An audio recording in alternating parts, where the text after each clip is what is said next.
नमस्कार सर्वांना। आज मी बनवणार आहे खूप चविष्ट लागणारी घेवड्याच्या शेंगाची भाजी। बनवायची पद्धत पारंपरिक आहे, त्यामुळे व्हिडिओ अजिबात स्किप करू नका, संपूर्ण पहा। यासाठी इथे मी घेवड्याच्या शेंगा घेतलेत। शेंगा दोन प्रकारच्या असतात, एक देशी शेंगा आणि अशा साध्या पण असतात बघा।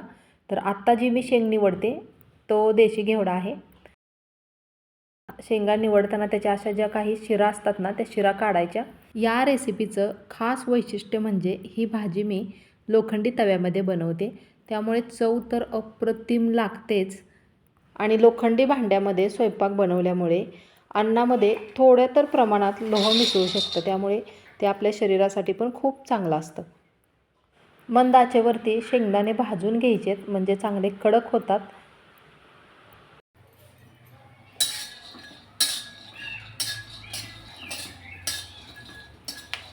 शेंगदाणे भाजून झालेत, आता गॅस मी बंद करते आणि थोड्या वेळ तव्यामध्ये हे असंच ठेवणार आहे, म्हणजे याला कडकपणा येतो।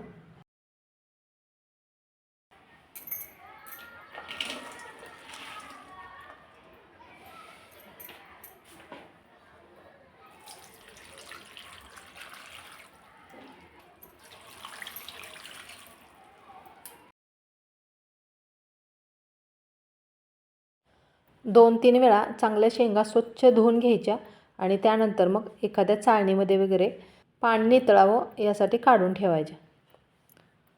पूर्वी बघा आपल्या आजी आई लोखंडी तव्यामध्ये भाजी बनवायच्या, त्यानंतर भाकरीसुद्धा लोखंडी तव्यामध्ये बनवायच्या। त्यामागे एक चांगलं कारण असायचं, भाजीला चव तर येतेच, त्याचबरोबर त्याची पौष्टिकतासुद्धा वाढते। आणि कधी पण बघा किती पण साध्या पद्धतीने आपण भाजी बनवूया, पण ती लोखंडी तव्यामध्ये जर केली ना, मस्त चविष्ट लागते। तर इथे तवा गरम करायला ठेवला, त्यामध्ये तेल घालून मोहरी घातली।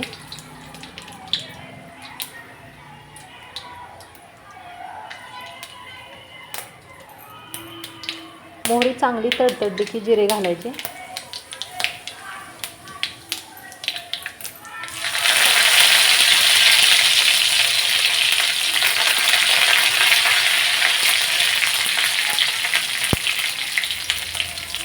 कढीपत्ता घातला की मी इथे लसूण खोबरं वापरते, काही जण घालत नाहीत, पण तुम्हाला आवडत असेल तर तुम्ही यामध्ये वापर करू शकता।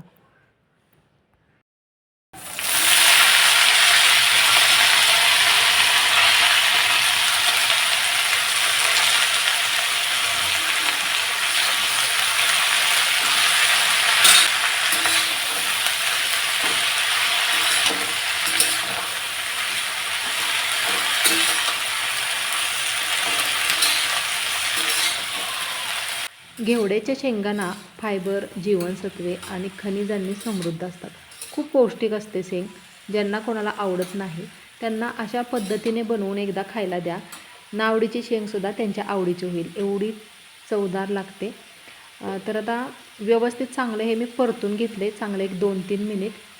पाणी घालायची गडबड करायची नाही आणि परतून घेतल्यानंतर चवीनुसार मीठ घालायचे। सगळ्यात अगोदर मीठ घातलं की याला पाणी सुटतं।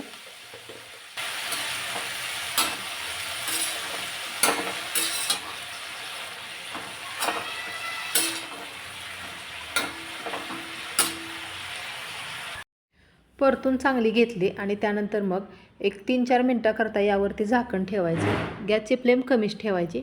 एखादा पदार्थ बनवण्याची पद्धत जर बदलली ना, नक्कीच त्याची चवसुद्धा बदलते। पुन्हा मी यावरचं झाकण काढलं, थोडा वेळ अजून अशी परतून घेतली आणि अजून यावरती झाकण ठेवून तोपर्यंत शेंगदाणे वाटून घेते। पाणी घातलं की एकदम असे पांचट शेंग लागते, त्यामुळे शक्यतो लवकर पाणी घालायचं नाही, अशी अगोदर परतून घ्यायची, म्हणजे चवदार लागते।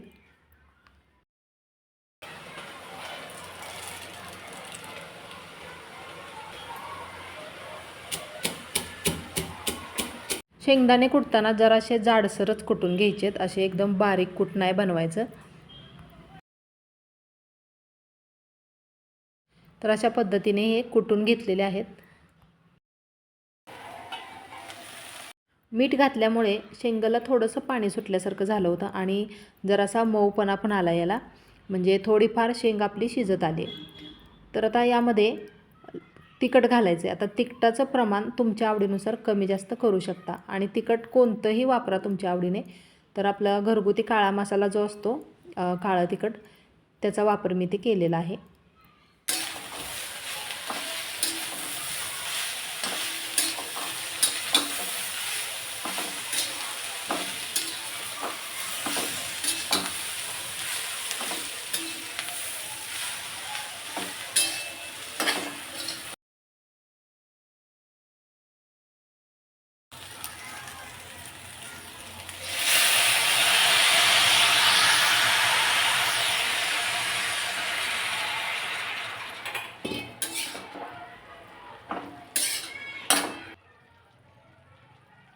जास्ती पाण्याचा वापर न करता अगदी थोडासा पाण्याचा शिडकावा द्यायचा आहे साईडने आणि वरून झाकण ठेवायचं आहे. एकदम मस्त अशी वाफ आली. आता यामध्ये घालायचं आहे भाजलेल्या शेंगदाण्याचं कूट.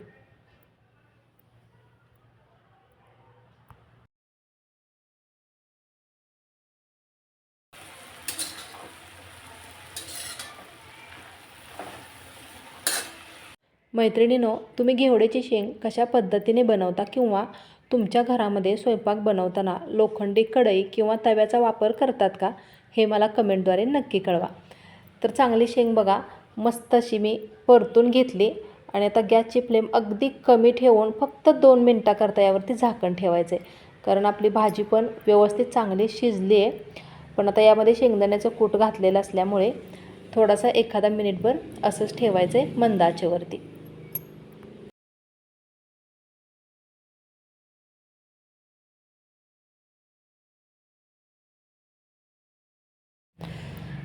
काय मस्त स्वाद यायला लागला आहे ना. रोजच्या भाज्यापेक्षा एक वेगळीच चव आणि स्वाद यामध्ये आलेला आहे. तर मस्त झाले शेंग. आता याच्याबरोबर बाजरीची भाकरी जर असेल ना तर खूपच अप्रतिम टेस्टी लागते. तर चला तर मग पटकन आता मला भाकरीसुद्धा बनवायची आहेत. शेंग तर आपली तयार झाली आहे.